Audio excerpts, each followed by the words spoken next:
오늘 우리에게 주신 하나님의 말씀은 출애굽기 15장 1절부터 18절까지인데 1절부터 3절까지만 읽도록 하겠습니다. 1절부터 3절까지만.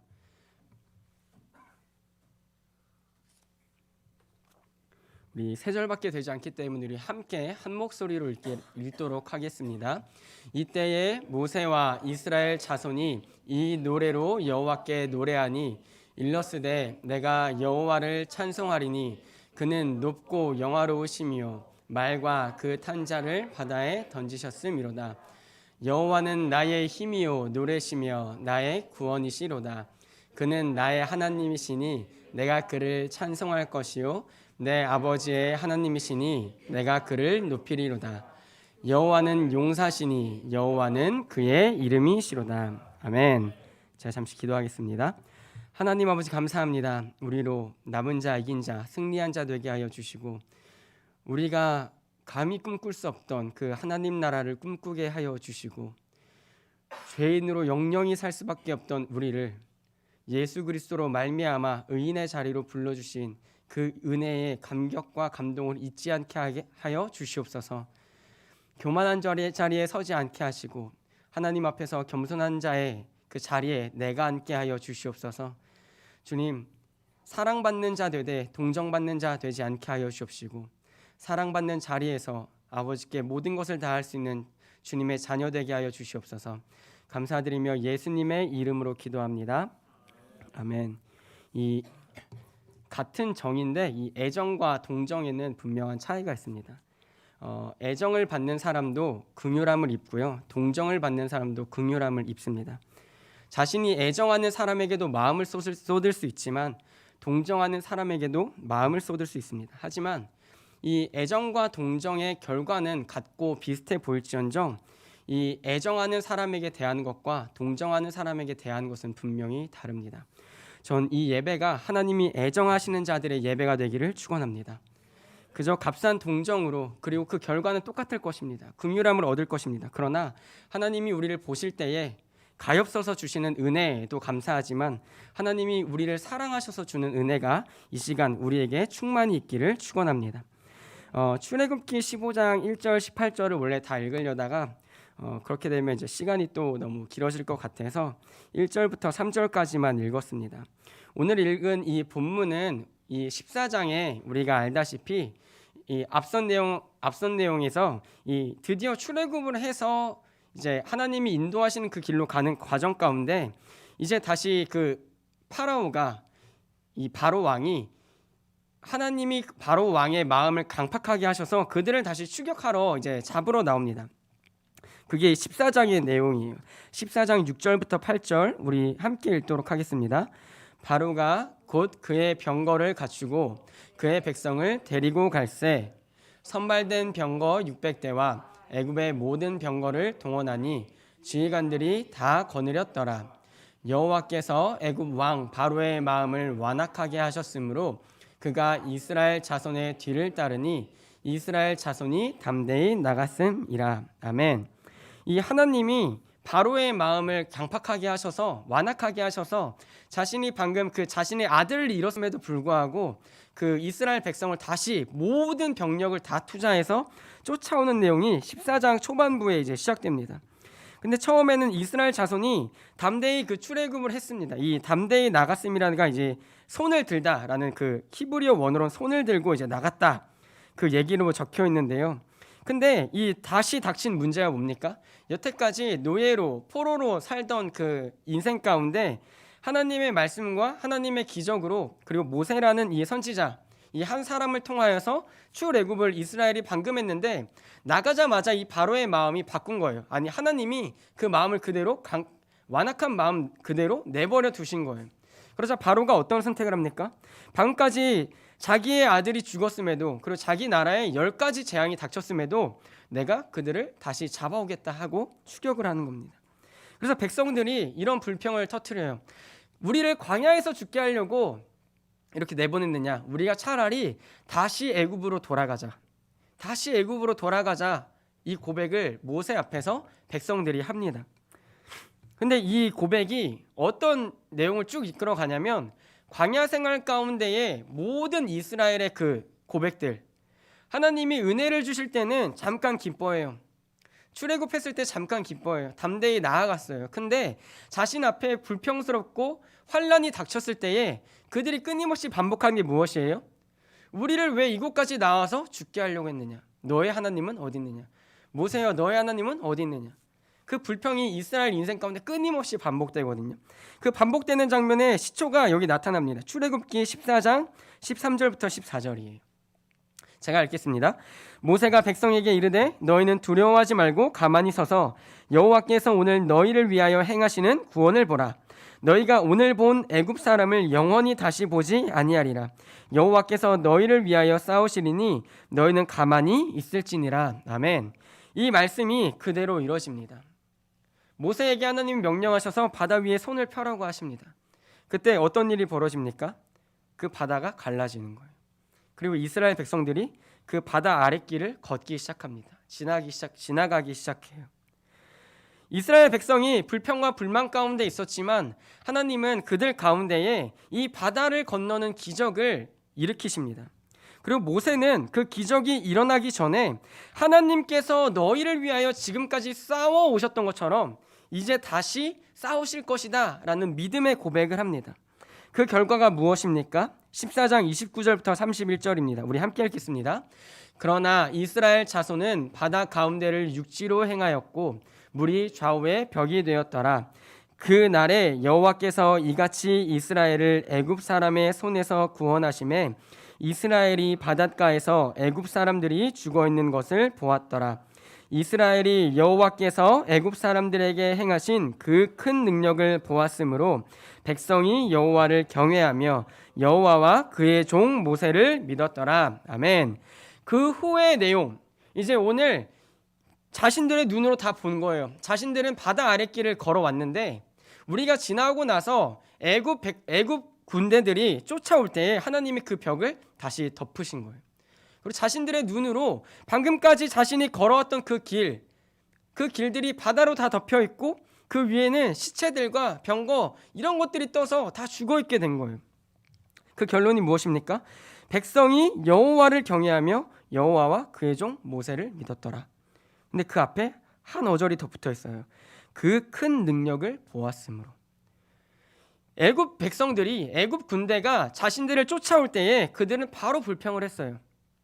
근데 하나님의 역사 가운데 이제 광야로 가나안으로 들어간 이들에게 하나님의 위엄이 한 번 더 필요했던 것입니다. 그리고 그 종 모세를 통하여서, 종 모세의 믿음의 고백을 통하여서 하나님은 이를 반드시 행하셨어요. 홍해 바다가 덮여진 것을 보고 그리고 그들을 쫓아오던 아주 두렵고 떨리던 그 원수들이 바다에 수장된 것을 보고 그들은, 이스라엘 백성은 그제서야 여호와를 믿고 그의 종 모세를 믿었더라라고 고백됩니다. 여기까지는 그냥 서론, 설명이에요. 오늘 제가 드리고 싶은 얘기는 이 부분이 아니에요. 오늘 제가 나누고 싶은 부분은 바로 15장입니다. 15장은 다 찬양장이에요.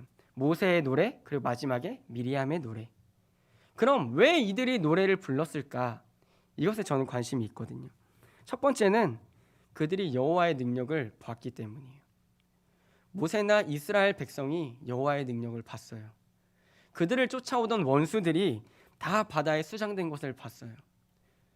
그리고 그들을 쫓아오고 계속 괴롭혀왔던 그 사람들이 나를 죽이려고 다시 쫓아왔을 때에 그 매장된 것을 보고 여호와의 능력을 보고 그 여호와를 경외하게 된 사건이 바로 오늘 사건인 거예요. 그러자 모세는 쉬지 않습니다. 모세는 바로 하나님께 노래해요. 나의 구원이시고 나의 힘이시고 여호와는 용사시니 여호와는 그의 이름시로다. 모세와 그리고 바로 하나님을 믿고 하나님께 선택받은 그 모세, 그리고 하나님을 끝까지 거부하고 하나님이 끝까지 내버려 두셨던 그 바로. 어떤 한 사람은 믿음의 리더로 세워져서 한 백성을 하나님의 때에 맞게 출애굽을 시키는데, 어떤 한 사람은 한 나라의 왕으로 세워졌지만 왕으로 세워졌음에도 불구하고 자신의 군대를 다 바다에 빠뜨려지는 선택을 하게 됩니다. 결정적인 차이는 무엇입니까? 어떤 진영에 하나님이 계셨는가의 차이예요. 다른 차이가 아닙니다. 이스라엘이 불평했을 때 하나님이 다 죽이셨어도 됐어요. 근데 그 진영을 하나님이 택하셨습니다. 그래서 그들은 승리하게 된 겁니다. 그럼 승리한 자의 반응이 바로 출애굽기 15장이라는 거예요. 출애굽기 15장에 그들이 쫓길 때에 왜 불안함이 없었겠습니까? 그들이 홍해 앞에 이제 가로막혀서 배수진처럼 딱 이제 앞으로도 가지 못하고 뒤로 가지도 못하는 그 상황 가운데 왜 염려와 걱정이 없겠습니까? 사방이 막힌 것 같은 그때에 이제 우리가 어떻게 해야 될지, 그리고 우리가 어디로 가야 할지 모르는 상황에 모세는 이스라엘 백성, 불평하고 걱정한 이스라엘 백성 앞에 여호와께서 너희를 위하여 싸우시리니 너희는 가만히 있을지니라. 모세가 그만큼 그 기간 안에 10가지 재앙과 하나님을 만나면서 성장한 거예요. 처음에 여호와께서 모세를 부르셨을 때 어떻게 해요? 저는 말을 못합니다. 전 할 수 있는 게 없습니다. 끝까지 핑계를 대던 모세였거든요. 근데 그 모세가 이제 바다로 막혀있고 아픈 상대의 적군들로 막혀있는 그 상황 가운데서 야, 여호와께서 이제 싸우실 거야. 그 고백을 딱 하고 하나님의 뜻대로 순종했을 때에 바닷길이 열리는 거예요.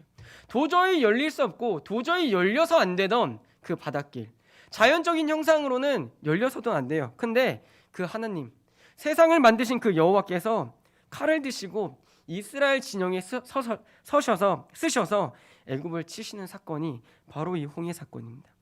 그 후에 모세와 미리암 그리고 이스라엘 백성은 다 찬양하는 거예요. 그 홍해 앞에서 찬양하는 거예요. 자신의 적군들, 자신을 죽이려고 모든 병거를 끌고 달려왔던 그들이 바다에 둥둥 떠내려가는 것을 보면서, 흘러가는 것을 보면서 와, 우리 하나님 정말 끝내주신다. 여러분 인생 가운데도 이런 경험 있지 않으십니까? 모든 사방이 막혀있는 것 같고 도저히 분하고 억울하고 내 힘으로 해결되지 않는 그 상황 가운데 하나님이 승리를 딱 거머쥐실 때, 그럴 때 없으세요? 아마 있으실 거예요. 저도 있는데 있으실 거예요. 내 생각과 내 지혜로 도저히 해결될 수 없는 상황, 아 이제 나는 죽을 수밖에 없구나, 차라리 그냥 무릎을 꿇을까 하는 그 상황에 하나님은 기적적으로 승리하게 하심으로 우리가 다시 하나님을 찬양할 수 있는 노래를 부르게 하시는 것입니다. 그럼 오늘 우리가 그 노래를 어떻게 이어갈 수 있을까? 그냥 출애굽기에서 한 홍해 사건에서 그냥 딱 끝나는 이 모세의 노래, 미리암의 노래가 아니라 오늘 이 노래가 우리 인생에, 그리고 우리 가정에, 우리 교회에 끊임없이 이어져야 한다는 것이죠. 요한복음 16장 33절의 말씀입니다. 제가 읽겠습니다. 이것을 너희에게 이르는 것은 너희로 내 안에서 평안을 누리게 하려 함이라. 세상에서는 너희가 환난을 당하나 담대하라, 내가 세상을 이겼노라. 예수님이 마지막 때에 어떤 일이 생길 것인가, 정말 사방으로 우겨쌈을 당하는 그 상황에서 너희는 평안하라는 거예요. 너희가 환난을 당하나 담대하라는 거예요. 왜? 내가 세상을 이겼기 때문에. 하나님이 이미 그 아들을 보내시고 그 아들이 이미 세상을 이기시려고, 끝난 게임을 하려고 이 땅에 오신 거예요. 그래서 예수님을 믿는 것이 바로 승리라고 얘기하는 것입니다. 골로새서 2장 13절 15절도 이렇게 고백하고 있습니다. 제가 15절만 읽겠습니다. 통치자들과 권세들을 무력화하여 드러내어 구경거리로 삼으시고 십자가로 그들을 이기셨느니라. 아멘. 홍해 바다에 떠있던 그 애굽 병사들, 그들이 한순간에 무섭고 두려웠던 존재에서 어떤 존재로 전락해버렸어요? 이스라엘 백성의 구경거리로 전락해버렸습니다. 근데 예수님은 십자가에서 하나님의 뜻에 온전히 순종하심으로 말미암아 통치자들과 권세들을 무력화하여 드러내어 구경거리로 삼으시고 십자가로 그들을 이기셨느니라. 아멘. 그 십자가로 우리를 얽매이는 부조리하고 우리가 살아가기에 버거운 이 세상 가운데서, 믿음을 지키고 살아가기 버거운 이 세상 가운데서 예수님은 십자가에서 그들을 보시며 어떻게 알고 계셨을까요? 그들은 곧 나의 구경거리가 된다는 거예요. 십자가가 근데 원래 구경 당하는 자리거든요. 저 사람이 언제 죽을까? 왜 죽을까? 왜 매달렸을까? 모든 사람이 손가락질하고 구경하는 자리거든요. 근데 그 십자가에서 예수님이 하나님의 계획과 그 뜻에 온전히 순종하시고 죽으심으로 말미암아 이제 예수님이 다시 오시는 그날 온 세상이, 그리고 온 세상을 자기가 주인으로 알고 그 통치자들 그리고 권세들, 그 자들이 예수님이 보시는 구경거리가 될 거라는 거예요. 로마서 8장에도 이렇게 기록되어 있습니다. 기록된 바 우리가 종일 주를 위하여 죽임을 당하게 되며 도살당할 양같이 여김을 받았나이다 함과 같으니라. 그러나 이 모든 일에 우리를 사랑하시는 이로 말미암아 우리가 넉넉히 이기느니라. 요한일서에도 이렇게 기록되어 있습니다. 예수를 시인하지 아니하는 영마다 하나님께 속한 것이 아니니 이것이 곧 적 그리스도의 영이니라. 오리라 한 말을 너희가 들었거니와 지금 벌써 세상에 있느니라. 자녀들아 너희는 하나님께 속하였고 또 그들을 이기었나니 이는 너희 안에 계신 이가 세상에 있는 자보다 크심이라. 아멘. 세상 사람들은 우리를 구경거리로 여길 때가 있어요. 그리고 믿지 않는 가족들이 우리를 볼 때 너 예수 믿고서 나아진 게 뭐가 있어? 라고 얘기하는 상황이 우리 가운데 펼쳐질 수도 있어요. 근데 그 마지막에 결국 이기시는 분은 누구세요? 바로 예수 그리스도시라는 거예요. 그래서 우리가 예수 그리스도를 믿고 있느냐, 그 싸움은 우리가 승리를 했느냐 패배를 하느냐, 그 싸움 가운데 던져졌다는 거예요. 예수를 믿는 자는 성경은 반드시 이루어지는 말씀이기에 하나님의 진리이기 때문에 우리가 예수 그리스도를 믿는 그 은혜 가운데 있는다면 우리는 마지막 날에 구경거리의 자리에 있는 것이 아니라 구경하는 자리에 반드시 있을 것입니다. 하지만 믿지 않는 자들은 반드시 구경거리로 전락하게 될 것입니다. 아니, 어쩌면 그들을 구경하는 것마저 너무나 의미 없는 일이라 우리는 구경하지 않을 수도 있습니다. 하지만 그 자리에 내가 있어서는 안 됩니다. 구경거리가 되는 그 자리에, 홍해바다에 떠 내려가는 그 자리에 우리가 있어서는 안 된다는 거예요. 결국 성경은 무엇을 얘기하고 있는 것입니까? 너가 이기고 싶니? 그럼 내 안에 들어와야 돼. 예수 그리스도 안에 들어와야 돼. 너가 정말 승리하고 싶니? 그럼 예수 그리스도 안에 들어와야 돼. 너의 인생에서 지금 나를 믿음으로, 예수 그리스도를 믿음으로 핍박과 환난이 있을 수 있고, 예수 그리스도를 믿음으로 말미암아 구경거리로 전락해 있을 수 있어. 근데 그건 잠시 패배하는 것 같고 잠시 무너지는 것 같지만, 잠시 너를 불안하게 만들지만 그 끝날, 이미 이기신 싸움 가운데서 주님 오시는 그날, 나팔이 하늘에서 불려진 그날 승리의 자리에는 우리가 있을 것이라고 하나님은 끊임없이 약속하시는 거예요. 어쩌면 구약 때부터 그리고 신약 때까지, 아니 오늘 그리고 앞으로 영원히 우리는 어쩌면 우리 인생에게 끊임없이 질 수밖에 없을 것입니다. 또한 환경과 상황에 이스라엘 백성이 자신을 쫓아오는 병거들을 보면서 두렵고 불평할 수도 있어요. 광야 같은 인생길에 잠시 만나와 메추라기로 행복을 누릴 수는 있지만 그것이 지겨워지면 오히려 하나님께 마늘을 달라, 파를 달라, 향신료를 달라 얘기하는 것이 죄인된 우리의 모습일 수 있습니다. 근데 하나님은 끝까지 우리를 놓지 않으시는 거예요. 그래서 예수 그리스도를 보내주신 거예요. 우리가 안 될 거 알아서 예수 그리스도 보내주신 거예요.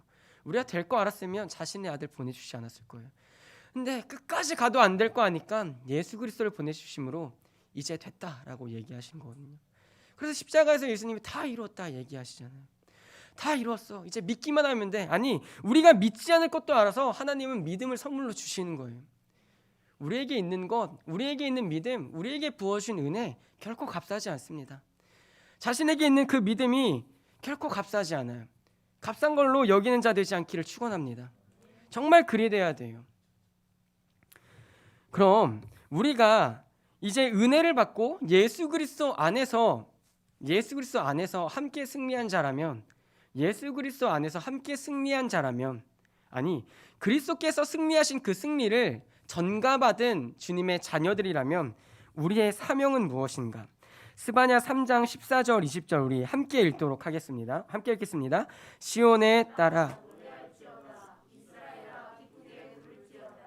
예루살렘 따라 전심으로 기뻐하며 여호와가 내 형벌을 제거하였고 내 원수를 쫓아냈으며 이스라엘 왕 여호와가 내 가운데 계시니 내가 다시는 화를 당할까 두려워하지 아니할 것이라. 그날에 사람이 예루살렘에 이르기를 두려워하지 말라. 시온아 내 손을 늘어뜨리지 말라. 너의 하나님 여호와가 너의 가운데 계시니 그는 구원을 베푸실 전능자이시라. 그가 너로 말미암아 기쁨을 이기지 못하시며 너를 잠잠히 사랑하시며 너로 말미암아 즐거이 부르며 기뻐하시리라 하리라. 내가 절기로 말미암아 근심하는 자들을 모으리니 그들은 내게 속한 자라. 그들에게 지워진 짐이 치욕이 되었느니라. 그때에 내가 너를 괴롭게 하는 자를 다 벌하고 저는 자를 구원하며 쫓겨난 자를 모으며 온 세상에서 수욕받는 자에게 칭찬과 명성을 얻게 하리라. 내가 그때에 너희를 이끌고 그때에 너희를 모을지라. 내가 너희 목전에서 너희의 사로잡힘을 돌이킬 때에 너희에게 천하 만민 가운데서 명성과 칭찬을 얻게 하리라. 여호와의 말이니라. 아멘. 핍박과 어려움 가운데 있는 죄 가운데 있는 이스라엘 백성에게 스바냐 선지자를 통하여서 하나님이 전해주신 말씀이에요. 시온에 따라 노래할지어다. 이스라엘아 기쁘게 부를지어다. 예루살렘 따라 전심으로 기뻐하며 즐거워할지어다. 그 이유가 무엇입니까? 이제 우리에게 눈앞에 있는 그 치욕을 하나님이 다 갚아주신다는 거예요. 내가 다 갚아줄 거야. 갚을 거야. 내가 갚을 거니까 네가 할 일은 무엇이라고요? 노래할지어다. 기쁘게 부를지어다. 전심으로 기뻐하며 즐거워할지어다. 이게 승리하는 자의 사명이라는 거예요. 예수 그리스도 안에서 함께 이긴 자의 사명이라는 거예요. 승리한 자가 할 수 있는 것, 오늘 설교 제목인데요. 승리한 자가 할 수 있는 것 무엇입니까? 무엇입니까? 사무엘상 17장 36절 37절에도 이렇게 기록되어 있습니다. 제가 읽겠습니다. 한 절만 읽을게요. 또 다윗이 이르되 여호와께서 나를 사자의 발톱과 곰의 발톱에서 건져내셨은즉 나를 이 블레셋 사람의 손에서도 건져내시리이다. 사울이 다윗에게 이르되 가라. 여호와께서 너와 함께 계시기를 원하노라. 아멘. 이어서 사무엘상 17장 51절만 읽도록 하겠습니다. 제가 읽겠습니다. 다윗이 달려가서 블레셋 사람을 밟고 그의 칼을 그 칼집에서 빼내어 그 칼로 그를 죽이고 그의 머리를 베니 블레셋 사람들이 자기 용사의 죽음을 보고 도망하는지라. 아멘. 제가 몇 번 설교 때도 인용하고 얘기했던 본문이에요. 이 곰과 사자의 그 입에서 자신의 양을 지켜낸 다윗, 그 경험이 쌓여서 여호와께서 나와 함께 하실 걸 알기 때문에 말도 안 되는, 비교도 안 되는 상대 원수 이스라엘 백성이 골리앗 한 명이 땅땅 치고 나오면 아무도 나서지 못하는 거예요. 골리앗이 달았던 조건이 무엇이냐면, 야 너네 중에서 용맹한 자 한 명 나와서 1대1로 싸워서 이기는 편이 지는 편이 이기는 편의 종이 되는 그 싸움을 하자. 근데 외형적으로 보면 골리앗을 이길 사람이 이스라엘 가운데 아무도 없는 거예요. 그때 그 모습을 다윗이 보고 사울에게 나가서 내게 이런 일이 있었습니다. 그리고 방금 제가 읽은 51절, 그 손에는 칼이 없었어요. 물맷돌밖에 없었거든요. 칼이 없으니까 물리친 골리앗을 다시 다가가서 그 칼을 빼내서 그 목을 베고 머리를 드는 거예요. 그때부터 전세가 역전되거든요. 기죽어 있던 이스라엘 백성 가운데 다윗이라는 그 한 사람이 적장의 목을 딱 베고 드는 순간 전세가 역전됩니다. 이스라엘의 승리가 들어섭니다. 그럼 승리한 자가 할 수 있는 것, 방금 스바냐에서도 그리고 지금에서도 승리한 자가 할 수 있는 것, 딱 제가 원래 이 원제가 있잖아요. 이거는 사실 좀 제가 좀 이렇게 정성스럽게 만든 설교 제목이고요. 원래 제목이 있었어요. 네. 네, 원래 10글자인데 그 중에서 중요한 4글자가 있어요. 4글자. 승리한 자가 할 수 있는 것 4글자. 맞추시는 분께는 제 남은 28일 금식 중에 하루를 떼드리겠습니다. 맞추기 싫으시네요. 이 굉장히 큰 기업이거든요. 제가 목사님이 10일 금식 하시고 야 노종사 10일 내가 해준 걸로 쳐 이렇게 얘기하시길래 목사님 원래 자기의 분깃과 기업은 뺏기는 게 아닙니다. 제가 다 할 겁니다 이렇게 얘기를 했거든요. 그 중에서 1을 떼드리겠다는 거예요. 답을 모르시는 거예요? 아니면 아는데도 내 금식은 기업이고 뭐고 하루는 만들. 네, 딱 4글자예요. 바로 세레모니예요. 세레모니. 승리한 자만이 할 수 있는 것 딱 한 가지, 세레모니예요. 패자는 결코 세레모니를 할 수 없어요. 패자는 눈물의 자리에 있을 수밖에 없어요.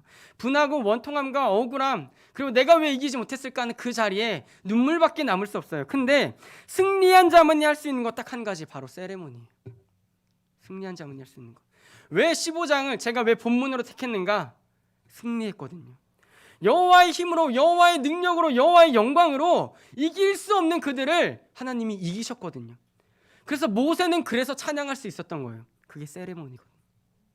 우리가 이겼다고, 우리가 이겼다고, 우리가 적장을 배웠다고. 그 다윗의 세레모니. 스바냐에서도 내가 이길 거야, 이길 거야. 내가 이미 이겼으니까 너희는 노래할지어다, 기뻐할지어다, 전심으로 기뻐하며 즐거워할지어다. 미리 세레모니 하라고. 왜? 내가 이겼으니까. 우리가 오늘 기뻐해야 할 이유도 하나입니다. 예수님이 이기셨으니까. 삶이 어려우세요? 삶은 어렵죠. 즐거울 때는 별로 안 되고 어려울 때가 더 많아요. 근데 그럼에도 불구하고 오늘 우리가 바람이 분다, 예수 나의 기쁨, 성령 충만 예수, 그래도 하나님께 영광 돌리고 찬양 드려야 할 이유, 나는 이긴 자니까, 나는 승리한 자니까. 그래서 내 인생은 이제 앞으로 세레모니만 가득 차야 되니까. 눈물, 분함, 억울함, 그건 패자의 자리거든요. 혹여나 그 자리에 있어야 하는 마땅한 상황 가운데 있을지언정 털어버리고 하나님 앞에 저 분합니다, 저 억울합니다. 그럼에도 불구하고 내게 주신 그 믿음 따라 내가 다시 예수 그리스도를 붙잡을 때에 주님, 난 오늘 세레모니를 올릴 겁니다. 하나님께서 나를 승리하게 하셨기 때문에 오늘도 나는 세레모니를 올릴 겁니다. 내일도 나는 세레모니를 할 겁니다. 아니, 앞으로 영원히 난 하나님 앞에 승리한 자만이 할 수 있는 세레모니를 올릴 겁니다. 우리 교회가 세레모니가 끊기지 않는 교회 되길 축원합니다. 그래서 원 제목이 이 원장님 설교가 주로 이런 제목이에요. 설교 제목이 오늘 원래 설교 제목이 세레모니의 주인공이요 이거였거든요. 원장님 좋아하시는 단어 몇 개 있어요. 주인공, 챔피언 이런 게 좋아하시는 단어인데 원래 그거에 이제 감명을 받아서 세레모니의 주인공이요. 그래서 제가 오늘 썸네일도 아내한테 아침에 여보 아무것도 없는 썸네일 하나랑 제목 있는 썸네일 해. 그래서 내가 문제를 내가지고 맞추는 분께 내가 선물을 드린다고 이렇게 얘기를 했었는데 그건 또 약간 선 넘는 것 같아서 안 했습니다. 그래서 설교 제목도 그래서 바꾼 거예요. 뭔가 뭐지 이렇게 생각하실까 봐. 근데 이 모습이 제가 그냥 껴 맞춰서 그래 뭐 찬양해야지, 세레모니 해야지, 그게 아니에요. 요한계시록에도 이 모습이 그대로 나타나요. 요한계시록 7장 9절에서 12절입니다. 우리 함께 읽겠습니다. 이 일 후에 내가 보니 각 나라와 아무도 능히 셀 수 없는 큰 무리가 나와 흰 옷을 입고 손에 종려 가지를 들고 보좌 앞과 어린 양 앞에 서서 소리로 외쳐 이르되 구원하심이 보좌에 앉으신 우리 하나님과 어린 양에게 있도다 하니 모든 천사가 보좌와 장로들과 내 생물의 주위에 서 있다가 보좌 앞에 엎드려 얼굴을 대고 하나님께 경배하여 이르되 아멘. 찬송과 영광과 지혜와 감사와 존귀와 권능과 힘이 우리 하나님께 세세토록 있을지어다. 아멘 하더라. 지금 이 앞의 내용이 무엇이냐면 12지파의 인치심을 받은 사람들을 부르는 장면이거든요. 근데 그 부르심 받은 자들, 즉 승리한 자들이 나와서 한 모습이 뭐예요? 세레모니, 찬양이에요. 찬양. 그래서 우리가 하나님을 찬양하는 건 승리했다는 증거예요. 우리 입술에 찬양이 마르지 않는 건 우리가 오늘도 승리할 거고 내일도 승리할 거라는 증거예요. 상황이 어려움에도 우리 입술에 찬양이 있어야 할 이유는 나는 또 승리할 거니까. 아니, 하나님이 나를 반드시 승리하게 하실 거니까. 여호와 그의 이름은 용사시니 얘기했던 그 모세, 자신들이 싸운 게 아니라 하나님이 친히 싸워주셔서 우리에게 승리를 주시고 적들을 구경거리로 만드시고 우리 입술에는, 우리 마음에는, 우리 몸에는 세레모니 하라고, 승리한 자만 할 수 있는 특권 세레모니 하라고. 그래서 멋있게 모세가 세레모니 하는 거예요. 와, 여호와는 정말 영원하시다, 영광스러우시다, 능력이 많으시다, 우리를 구원하셨도다, 우리를 이끄시는도다. 스바냐에서도 기뻐할지어다, 노래할지어다, 전심으로 기뻐하며 즐거워할지어다. 세레모니를 하나님은 원하세요. 우리가 승리하기를 원하세요. 아니, 이미 승리했는데 울지 않기를 원하세요. 그 믿음 가지고 찬양하라고, 승리 올려드리라고. 마지막 때에도 인치심 받은 그 12지파가 딱 왔을 때 하나님, 우리는 예수 그리스도의 피로 여호와의 영원하신 그 계획 가운데 승리했습니다.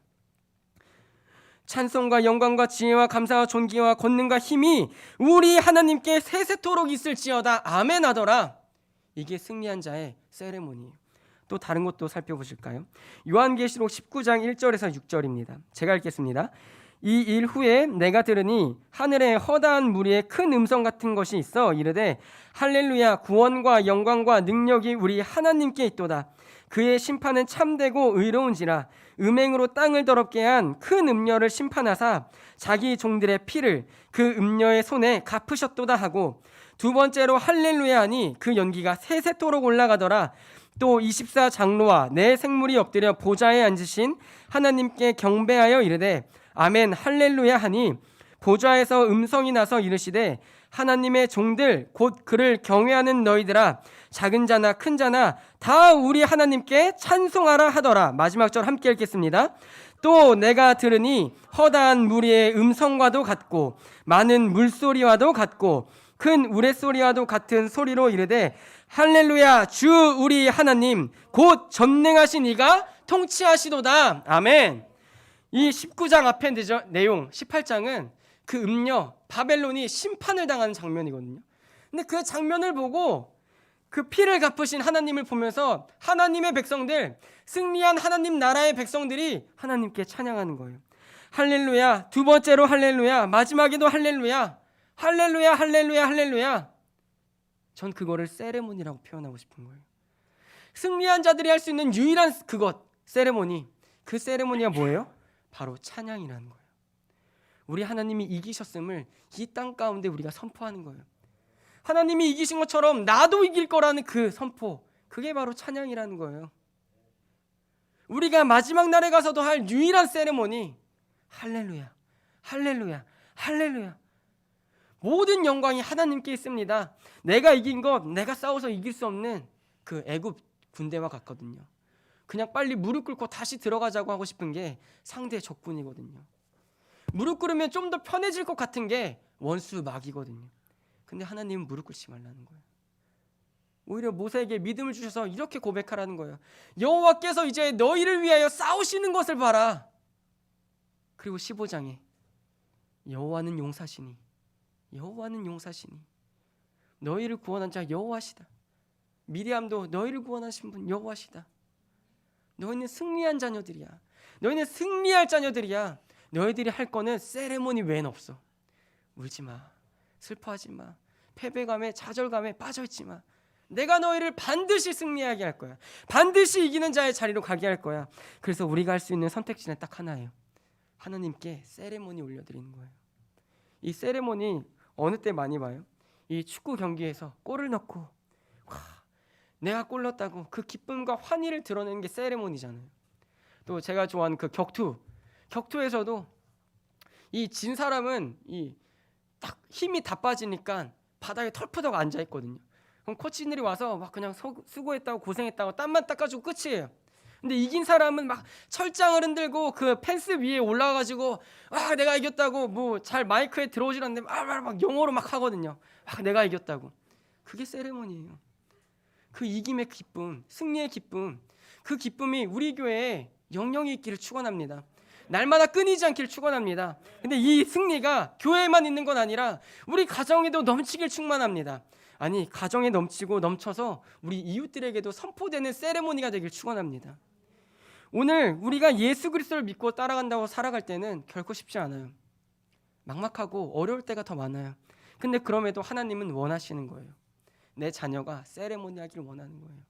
골리앗 같은 적군이 앞에 나와서 우리를 위협해요. 야, 지는 편이 이기는 편에 종되자. 그 얘기를 골리앗이 왜 해요? 자신 있으니까. 내가 반드시 이길 거니까. 근데 하나님이 다윗이라는 작은 소년을 통하여서 이 기적 같은 승리를 이끌어냈을 때 다윗이 그 골리앗의 칼집에서 칼을 꺼내서 그의 목을 오히려 베는 거예요. 그가 뽑았어야 할 칼, 그 칼을 이제 이긴 자가 그 칼을 뽑아서 그의 목을 베는 거예요. 그게 무엇입니까? 바로 이스라엘의 승리를 예표하는 것이죠. 하나님의 승리를 예표하는 거예요. 우리 인생도 예수 그리스도를 믿고 따라갈 때 우리는 승리할 수밖에 없어요. 믿으십니까? 정말 믿어지길 축원합니다. 우리 인생에 남은 승리 경기들은 다 승리밖에 없어요. 그래서 우리가 할 것도 딱 한 가지예요. 세레모니예요. 그 세레모니는 무엇이라고요? 두 글자로 찬양이에요. 주님 맞습니다. 내가 주님을 찬양합니다. 왜? 하나님이 이미 이기실 것이기 때문에. 아니, 이미 이기셨기 때문에 내가 할 수 있는 것은 찬양밖에 없습니다. 내가 할 수 있는 것은 하나님께 영광 돌리는 것밖에 없습니다. 요한계시록에 기록된 것처럼 택함 받은 그 백성이, 어린 양의 피가 뿌려진 그 백성이 하나님 나라에 가서도 유일하게 할 건 무엇이에요? 할렐루야, 할렐루야, 할렐루야. 또 두 번째 할렐루야니 그 연기가 세세토록 올라가더라. 영광스럽게 올려드렸던 그 세레모니가 마르지 않는 연기가 되어서 세세토록 하나님 앞에 흠양하는 연기로 올라가는 거예요. 이 땅에서의 찬양이 그냥 내 위안과 내 감정의 위로를 위해서 하는 찬양이 아니에요. 우리가 찬양할 때에 저 원수마귀가 이미 무너졌음을 우리가 고백하는 것이고, 우리가 이미 원수마귀를 무너뜨렸음을 고백하는 것이고, 하나님 입장에서는 그래, 너희가 믿음으로 오늘도 나를 붙잡고 있구나, 내가 반드시 갚아주리라, 내가 반드시 갚을 것이다, 내가 반드시 승리하게 할 것이다, 따라 이스라엘에 따라 시온에 따라 기뻐할지어다, 즐거워할지어다, 전심으로 기뻐하며 즐거워할지니라. 그 고백을 하나님이 원하시는 거예요. 삶의 어려움 가운데 찬양을 부르세요. 아니, 찬양도 부르라고 여러분 입에서 나오겠어요? 그 찬양이 끊이지 않는 마음을, 찬양이 끊이지 않는 승리의 믿음을 하나님이 이 교회에 주시길 축원합니다. 내 영혼에 주시길 축원합니다. 그래서 어떤 시절이든 어떤 계절이든 바람이 분다고, 우리 세대에 바람이 분다고, 다음 세대에도 바람이 불 거라고, 우리 가정에도 바람이 분다고, 그 성령의 바람이 마르지 않아서 끊이지 않아서 우리 가정에, 우리 교회에, 내 영혼에, 다음 세대에, 우리 세대에 주님, 우리가 끊임없이 찬양할 테니 그 바람이 마르지 않게 하여 주시옵소서. 예수 나의 기쁨이라는 고백이 헛된 고백되지 않게 하여 주시옵소서. 성령 충만 예수라는 찬양이 마르지 않는 교회 되게 하여 주시옵소서. 그래서 우리가 그 누가 오든 그 어떤 환경과 상황 가운데 있든 주님, 나는 세레모니 할 수 있는 승리한 자가 되고 싶습니다. 주님, 나는 세레모니 하기를 원합니다. 나는 세레모니 하기를 원합니다. 패배자의 자리에서 눌려있고 눈물의 자리가 아니라, 지침의 자리가 아니라 하나님이 주시는 그 승리로 말미암아 그 펜스 위에 올라가서 함성을 지르고 그 골을 넣고 온 그라운드를 마치 내가 경기를 뛰지 않은 것처럼 모든 힘을 다해서 골을 넣고 그 기쁨과 환희가 내 육체를 지배해서 막 뛰어다니는 것처럼, 주님, 나도 그러한 승리의 주인공 되게 하여 주옵소서. 세레모니의 주인공 되게 하여 주옵소서. 우리 교회가 이 어렵다라는 한국교회 가운데 끊이지 않는 찬양의 주인공, 우리 교회가, 우리 가정이, 아니 내가 되게 하여 주시옵소서. 정말로 저는 여러분이 아니라 제가 세레모니의 주인공 되기를 바랍니다. 그래서 이 설교 제목이 딱 이제 제가 정하고 설교를 준비하면서 제가 막 너무 설렜어요. 오늘 설교 말이 빠르죠? 그래서 설렜다는 거예요. 그 반증이에요. 저도 막 초반부에 설교 빨리 하면서 이거 너무 흥분했는데 어떡하지? 비웃으신 건지 네, 상관없어요. 근데 제가 너무 두근두근 거리는 거예요. 막 두근두근 거리는, 설교를 준비하면서도. 그래서 이거를 잘 전하고 싶은데 잘 전할 자신은 없고, 근데 어쨌든 나는 이 내용을 다 알고 있으니까 그러면 됐지 하는 마음이 올라온 거예요. 감사합니다. 근데 제 이 세레모니의 기쁨이 여러분들에게 전염되기를 축원합니다. 정말 제가 마르지 않는 찬양할 때 하나님 앞에 정말 제 찬양이 마르지 않았으면 좋겠어요. 제 마음에서, 제 입술에서 그 찬양이 마르지 않을 때 여러분들에게 전파되고, 우리 교회에 전파되고, 우리 가정에 전파됐을 때 다시 여러분들이 맞아, 나는 세레모니 할 자인데, 나는 울 자가 아니라, 나는 지쳐서 앉아있을 자가 아니라 나는 하나님께 영광 돌리고 찬양할 자인데, 그 믿음을 하나님이 주셔서 정말 모든 성도들이 찬양이 마르지 않는 입술을 갖고 있는 거예요. 그래서 지나가는 사람, 복도에서도 어디에서도 우리가 지나갈 때 흥얼거리는 찬양을 아래층 학원, 영어학원 애들이 부르고 있고, 야, 너 그 노래 어디서 들었어? 몰라, 그 위에 쿵짝쿵짝 하는 데서 맨날 부르던데. 바람이 분다를 3층에서 부르는 그 상상, 짜릿하지 않으세요? 짜릿하신지, 나도 짜릿하지 않은데요.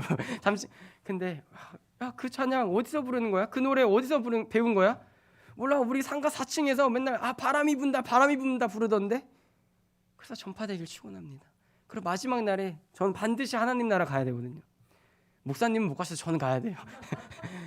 같이 가야 되겠지만, 같이 갈 거지만, 근데 정말 가서 그 장면을 꼭 보고 싶어요.